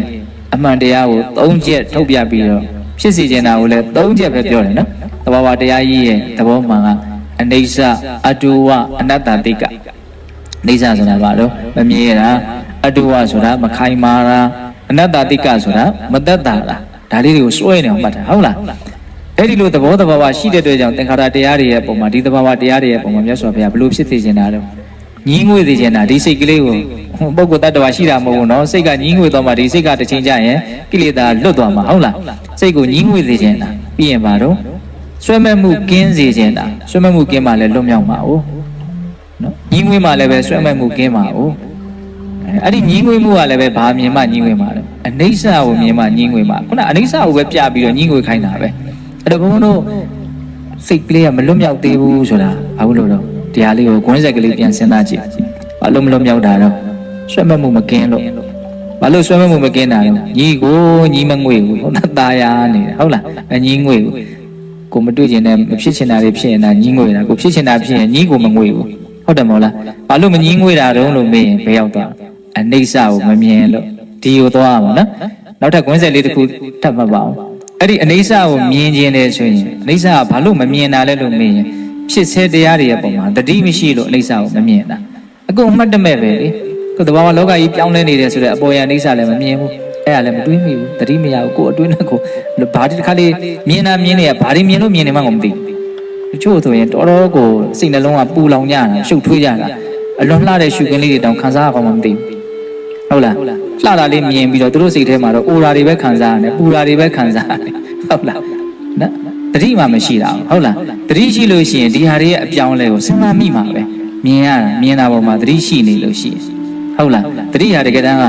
သူတော်ကောင်းတရားအားလုံးတို့ရဲ့အခြေခံအကြောင်းတရားကြီးပဲဒါကြောင့်အမရိနာဘိက္ခဝေတံပါဒိဋ္ဌဆိုတာဒါကြောင့်ပြောတာပဲလေသူရှိမှကောင်းတာတွေအကုန်လုံးကလာမှာဟုတ်လားအခုလည်းအိဋ္ဌကိုမြင်ဖို့ဆိုရင်ဘုန်းတော်ပါတော့ဖြစ်စေပြစ္ဆုတ်ပံတဘာဝလေးပေါ်မှာတတိရှိရမယ်အခုဖြစ်တယ်အခုဖြစ်တယ်ပြစ္ဆုတ်ပံလည်းအချိန်တိုင်းပြောင်းနေတာဖြစ်တဲ့ကြောင့်တတိရလည်းပါတော့အချိန်တိုင်းပြောင်းလိုက်နေရမယ်ဟုတ်လားဒါကြောင့်မလို့ရက်မတွေးနဲ့ဆက်ဆက်သီးလို့ပြောတာရက်တွေးနေဘုံဘုံတော့ဟုတ်လားဘာလို့ဆက်ဆက်သီးသွားနေတာဆက်ဆက်သီးအတိစိတ်လေးအတိညာမြန်မြန်ရလေရဘာလို့သိမှာလဲဆိုတော့အိဋ္ဌကိုသိအိဋ္ဌအတိတန်ရန်နေပြီးတာညီငွေမှုဖြစ်မယ်ညီငွေမှုအာတန်လာလို့ရှိရင်ဆွဲမမှုကင်းတော်မှာပဲဆွဲမမှုကင်းပြီဆိုရင်တော့သူကအာတန်ကိုစောင့်ရမလို့တော့ဆွဲမမှုကင်းသည်ချမ်းမဲ့မှာလွတ်မြောက်မှုကတန်းလာတာပဲမဉ္ဇဉ်ပြီးရင်ဘုံညာအကလိကကာလမချဘူးတရားကုံတော်9ပါးထဲမှာတရားကုံတော်6ပါးထဲမှာအကလိကောဆိုတာအဲ့ဒါကိုဓာတ်ရိုက်ပြောတာကျန်တာတွေကအချင်းဆောရတယ်ဆွဲတော့ဒါနကောင်းမှုလှူတယ်နောက်ပေါ်ကျမှနတ်ပြည်ရောက်တာရှိတယ်ဟုတ်လားကျို့လှူတယ်နောက်ကျမှအကျိုးပေးတာရှိတယ်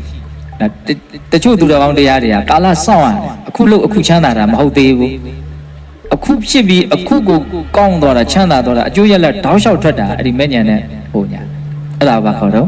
အကလိကောဒါတဘာဝလေးတွေကိုစဉ်းစားဖို့ပြောတာဟုတ်လား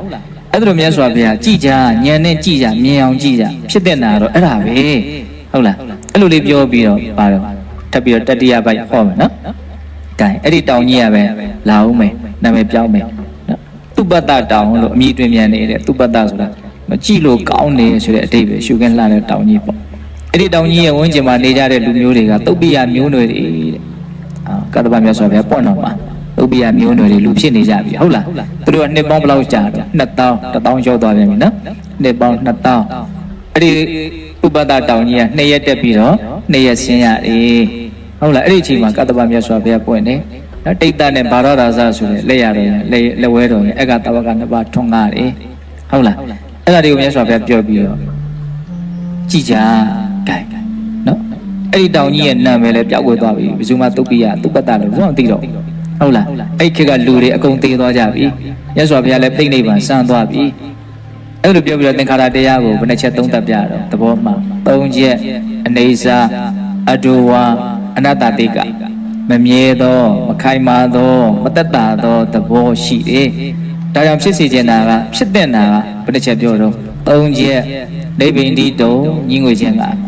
ဝိရိစီတုံဆွဲမဲ့မှုကင်းခြင်းကဝိမု ksi တုံလွတ်မြောက်ခြင်းကတော့ဒါတွေကိုစိတ်ထဲမှာအထက်ထက်ဘုံဘုံတို့ကျွမ်းကျင်အောင်လုပ်တာမှတ်တာဒီဥစ္စာတွေရောဟုတ်လားဒါတွေကအနှစ်သာရပဲနော်အဲ့လိုဖြစ်တဲ့လေလို့ပြောပြီးတော့ဟောနောက်ဆုံးအပိုက်ရောက်လာပြီဟုတ်လားနောက်ဆုံးအပိုက်ကပါတော့မျက်မှောက်ခေရောက်လာပြီပေါ့နော်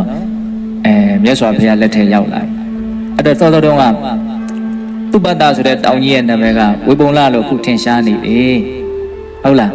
တောင်ကလည်းပဲနှိမ့်ကြသွားလိုက်တာကာလကပိုးကြသွားပုံရတယ်အဲ့ဒီတုတ်တန်ကိုထောက်ဆသောအဖြစ်တက်တန်းကလည်းပဲ2000တန်းနဲ့100တန်းထိရောက်သွားဘုန်းဘုန်းတို့မြတ်စွာဘုရားဟုတ်လားတောင်ကြီးကလည်းပဲကြည်နော်သမိုင်းကြောင်းကအရန်တဘာဝကြတယ်မြတ်စွာဘုရားဟောထားတာသိလားတောင်ကလည်းပဲ2ရက်တက်ရတဲ့အနေထားညာတမဟုတ်ချင်းရောက်နိုင်တယ်ခဏလေးနဲ့ရောက်သွားတယ်အပြေးလေးတက်လိုက်တောင်ကနေလေးပဲရှိတော့ဟုတ်လားမြေကြီးတွေအများကြီးတက်သွားပြီတက်တန်းကလည်းအများကြီးထိုးကြသွားပြီအဲ့လိုဆိုဘုံဘုံစဉ်းစားကြည့်တယ်ပေါ့နော်အခုတည်းမြတ်စွာဘုရားနဲ့ကောဏဂုံမြတ်စွာဘုရားနဲ့စုကြားကာလကောဏဂုံမြတ်စွာဘုရားနဲ့ကတ္တပမြတ်စွာဘုရားကြားကာလသူတို့ကတိတ်ပြီးတော့မကွာဘူးတက်တန်းကလည်း1000စီပဲဆုပ်တောင်ကြီးကလည်း1ရက်တက်စီပဲဆုပ်ကွာတာဘယ်သူပဲဘုရားနဲ့ပဲဘုရားလက်ထက်ကွာနေတော့ကတ္တပမြတ်စွာဘုရားနဲ့ဂေါရမမြတ်စွာဘုရားလက်ထက်ကအယံကွာနေတက်တန်းကလည်း100ပဲကျန်တော့တောင်ကြီးကလည်းတမဟုတ်ချင်းပဲတက်လို့ရတယ်အဲ့ဒီနှစ်ခုကလည်းပဲအလုံးကိုပဲစိတ်ဝင်စားတွေကကောင်းအောင်နေနော်ဘလောက်တဘာဝကြာကာလကြာလို့ဒါလင်းတောင်ကြီးကလည်းပဲနှိမ့်သွားတာပေါ့မြေကြီးတွေအများကြီးတက်လာလူတွေရဲ့တက်တန်းကလည်းတဖြည်းဖြည်းချင်းဆုတ်တဲ့ဥစ္စာအကင်ဆုတ်သွားလိုက်တာ 1000 တန်းတောင်ဖះမပွင့်ဘူးနော်ခုချိန်1000 တန်းလေးဆိုရင်တော်တော်ကောင်းမှာခေါ့လောက်တော့100 တန်း100 တန်းတော့ဒီလောက်လောဘဒေါသကြီးနေ1000 တန်းဆိုရင်ပုံမြန်ကြီးမလားလို့လည်းစဉ်းစားတယ်အနာဂတ်ရေးတွေးလို့ရှိရင်နှစ်ပေါင်း1000 တောင်နေရအောင်မကုန်ရှာအောင်မဟုတ်လားနောက်ထပ်နေ့လေး20 30သားလေးတောင်ဘုန်းတို့ဘယ်လောက်လောဘဒေါသကြီးတို့ကတခါလေအဲ့လိုလဲစဉ်းစားကြည့်တယ်အကြာကြီးနေရမယ်ဆိုရင်ပုံမြန်လောဘဒေါသကြီးမလားမသိဘူးလို့ဒါပေမဲ့တက်တန်းရှည်တဲ့ကာလတွေမှာတော့ကိလေသာနည်းတယ်လို့အဲ့လိုလိုလည်းပဲစာရီထဲမှာတွေ့ရတယ်ပေါ့နော်ထားတော့အဲ့ဒီမှာမြတ်စွာဘုရားကံဒီခေတ်ဒီအခါမှာမြတ်စွာဘုရားပွင့်လာတယ်ဟုတ်လားလက်ဝဲတော်ရန်လက်ရတော်ရန်ရှင်သာရိပုတ္တရာရှင်မောက္ကလဖြစ်လာတယ်နော်လူမျိုးတွေကပါတယ်မကရကလူမျိုးတွေတက်တန်း100ပဲရှိတော့ဟုတ်လားအဲ့ဒါကိုလည်းမြတ်စွာဘုရားသုံးသပ်ခိုင်းကြည်ကြဟုတ်လားဒီဝိပုံလန်းဆိုတဲ့ဒီတောင်ရဲ့နာမည်ဟာတစ်ချိန်မှာကွယ်ပြောက်သွားအောင်မှာဟောသူကျတော့အနာဂတ်နဲ့ဟောတာကွယ်ပြောက်ခဲ့ပြီမဟုတ်တော့ဘူးနော်ကွယ်ပြောက်သွားအောင်မှာဟုတ်တယ်အခုအိန္ဒိယသွားကြည့်ရင်အဲ့ဒီတောင်ရဲ့နာမည်ဝေပုံလလို့ဟုတ်ကောင်းမှဟုတ်တော့မယ်ဟုတ်လားဘယ်လိုများခေါ်နေကြတယ်တော့မသိဘူးဒါမှမကြားသေးတဲ့ပေါင်း2500ပဲရှိသေးတယ်ဟုတ်လားမကရကလူမျိုးတွေမရှိတော့ဘူးတဲ့အကုန်လုံးမရှိတော့တဲ့အနေအထားကိုရောက်သွားအောင်ငါဘုရားလည်းပြိဋိဘံဆန်းသွားလိုက်ပဲယန္တာရှင်မြတ်တွေလည်းပြိဋိဘံဆန်းသွားလိုက်ပဲအဲ့ဒီလိုဖြစ်မဲ့အခြေအနေကိုကြည့်ပြီးတော့သုံးသက်ချက်နဲ့ဖြစ်စေခြင်းနဲ့ဆန္ဒ3ခုကတော့အတူတူပဲသင်္ခါရတရားတွေဟာအဲ့ဒါလို့အနိစ္စမမြဲတဲ့သဘောရှိတယ်အတုဟာမခိုင်မာတဲ့သဘောရှိတယ်အနတ္တတိကမသက်တာတဲ့သဘောရှိတယ်ဒါကြောင့်မလို့နိဗ္ဗာန်တိတုံညင်းငွေခြင်းကလာမေဝတက်လာသေးတာဒီဝိရိစီတုံဆွဲမဲ့မှုကင်းခြင်းကအလံတက်လာသေးတာဒီဝိမု ක්ෂ တုံလွတ်မြောက်ခြင်းကအလံတက်လာသေးတာဒီဟုတ်လားဖြစ်စေခြင်းနဲ့ဆန္ဒလေးအဲ့ဒါပဲဒါမှတကယ်ချမ်းသာမှာဒုက္ခချုပ်မှာပေါ့နော်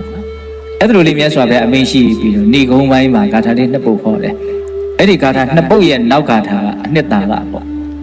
့ပထမကတော့သူကတောင်းတရဲ့နာမည်လောက်ပဲပြောတယ်ဒုတိယဂါထာကဒီလူတွေအကုန်ရအနိစ္စဝတ္တသင်္ခါရဥပါဒဝယဓမိနောဥပိစိတ်တဝါနိရု္ဇံတိတေတံဥပသမောဒုက္ခဟုတ်လား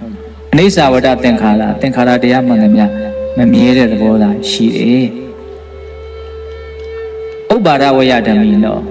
ာဖြစ်ပြီးရင်ပျောက်ကွယ်သွားတဲ့သဘာဝတွေဓမိနောဓမ္မဆိုသဘာဝတရားဘယ်လိုသဘာဝတော့ဖြစ်ပြီးရင်မရှိတော့တဲ့သဘာဝတွေ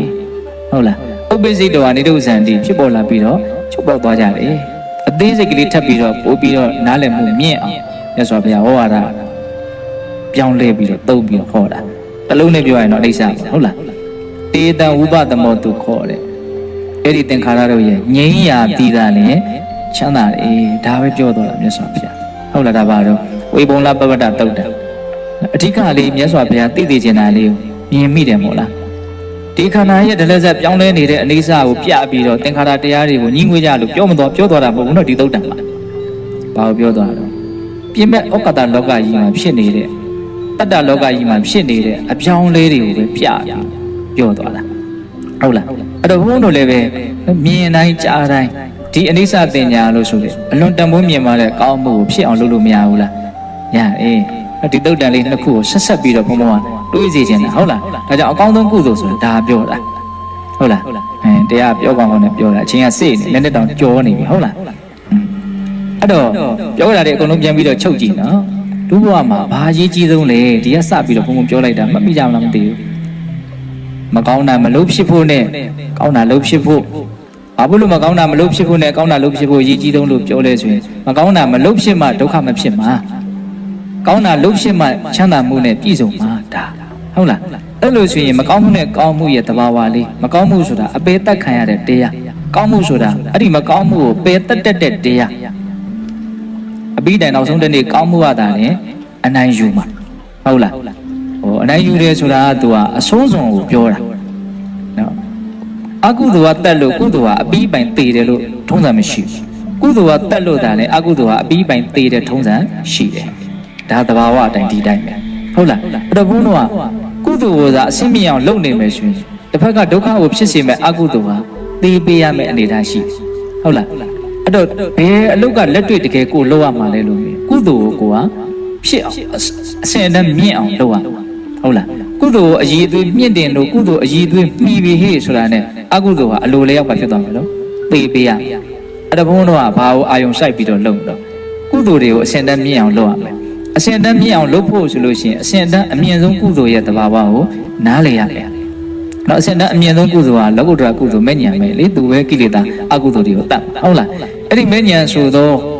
အစင်တဲ့အမြင့်မားဆုံးလောကုတ္တရာကုသိုလ်ကြီးကိုရကျင်တယ်ဆိုလို့ရှိရင်နော်သူကအလကားမိုးကြရွှေကိုဖြစ်လာတာမဟုတ်ဘူးဟုတ်လားသူရှိရအရင်နည်းတွေအကြောင်းတရားတွေအများကြီးပြည့်စုံမှသူကရပါအဲ့တော့သူရှိရသူရဖို့အတွက်ပြည့်စုံမဲ့အကြောင်းတရားဘာလို့ဆိုတော့အဲ့ဒီအနိစ္စမတည်မြဲမှုကိုသိတဲ့ဉာဏ်ပညာတွေမြင်မအောင်တိဆောက်ဖို့ပဲဒါပဲဟုတ်လားဒါကြောင့်မို့မြင်သမျှကြားသမျှတွေ့သမျှအကုန်လုံးဒါလေးကိုမလုပ်တဲ့လို့အမှတ်ရတဲ့နော်ဒါအဓိကပဲဒါအဓိကပဲလို့စိတ်ထဲမှာစွဲတဲ့နေပေါ့ဟုတ်လားအဲ့တော့ကိုယ်ခန္ဓာမှာတလက်ဆက်ဖြစ်ပေါ်နေတဲ့သဘာဝတရားတွေကိုအသေးစိတ်သိပြီးတော့အချိန်ပြည့်မနေနိုင်တောင်ကျန်တဲ့အနိစ္စတွေကိုလည်းပဲရှုမြင်သုံးသပ်ပြီးတော့ဘုန်းတို့ဟာနေတတ်ဖို့လိုမယ်ပေါ့အာမမဟုတ်ဘူးပြီးတော့လဲပြီးသွားမှာပဲဆိုတဲ့အမြင်ဟိုခပ်ပေါ့ပေါ့လေးပြောသလိုမျိုးတော့ရှိတာပေါ့နော်ဒါပေမဲ့ဒီဥစ္စာကအလွန်လေးနဲ့နေတဲ့ကုသိုလ်ကြီးဖြစ်နေတယ်။ဘာပဲဖြစ်ဖြစ်ပြီးတော့လဲပြီးသွားကြမှာမပြီးလို့လည်းမရအကုန်လုံးကပြီးသွားကြမယ့်အရာတွေပဲ။ဒါကြောင့်ပြီးသွားကြမယ့်အရာဖြစ်တဲ့အတွက်ကြောင့်ကိုပဲတန်ဖိုးမရှိဘူးလို့ပြောတာ။ဟုတ်လားဒါကိုမြင်လို့ရှိရင်လောဘဒေါသအများကြီးနည်းသွားနော်။လောဘဒေါသနည်းရင်သူ့ကြောင့်ဖြစ်တဲ့ဆင်းရဲဒုက္ခတွေလည်းနည်းသွားမှာပဲ။ဒါကြောင့်အလွန်ကြီးမားတဲ့အကျိုးရလဒ်ကိုဖြစ်ထွန်းစေတဲ့တရားနော်ဝိလမသုတ်တံယဣဒံတတော်မဟာဖလံပြောခဲ့တဲ့ကုသိုလ်ကောင်းမှုတို့ထက်တာလွန်မြင့်မားတဲ့အကျိုးပေးရှိတယ်ဆိုပြီးနောက်ဆုံးခေါ်လိုက်တဲ့အကောင်းဆုံးကုသိုလ်ပါတယ်တော့အနိစ္စတင်ညာဟုတ်လားဒါကြောင့်အနိစ္စတင်ညာရဲ့အကြောင်းကိုလည်းပဲကြည်ကြည်ပြန့်ပြန့်တွေးမိဖို့ဝိပုံလပပ္ပဒသုတ်တံလေးကိုဘုံဘုံကဖြည့်ရွှေ့ပြီးတော့ပြောလိုက်နော်အဲ့တော့ဘုံတို့ဘဝရဲ့လက်ကျန်အချိန်လေးထဲမှာကုသိုလ်ကောင်းမှုနဲ့ပျော်မွေ့နိုင်ဖို့အရေးကြီးတယ်အဲ့ဒီကုသိုလ်ကောင်းမှုတွေထဲမှာမှအရေးသွေးအမြင့်မားဆုံးအကောင်းဆုံးကုသိုလ်နဲ့ပျော်မွေ့နိုင်ရင်မြင်မြန်ဒုက္ခချုပ်မှာဟုတ်လားဒါကြောင့်အမြတ်ဆုံးကုသိုလ်အကောင်းဆုံးကုသိုလ်နဲ့ပျော်မွေ့နိုင်ကြတဲ့သူတော်ကောင်းတွေဖြစ်ကြပါစေလို့ဘုန်းတော်ဆန္ဒပြုပြီးတော့ဒီကနေ့ပြုလို့အထောက်ကြရတော့ဒါနသီလသမာဓိပညာကုသိုလ်ကောင်းမှုအစွတ်စွတ်တို့ရဲ့စွမ်းတတ်တဲ့ကြောင့်ဘုရားတပည့်တော်တို့ဒီမဲ့ညာပုညမျက်နှိပ်ပံကိုလင်းမြန်ထုတ်ချောက်မျက်မှောက်ပြုဝေရစေကုန်သောဟုပတ္တနာအောင်စုပြုကြကုန်ရာတည်း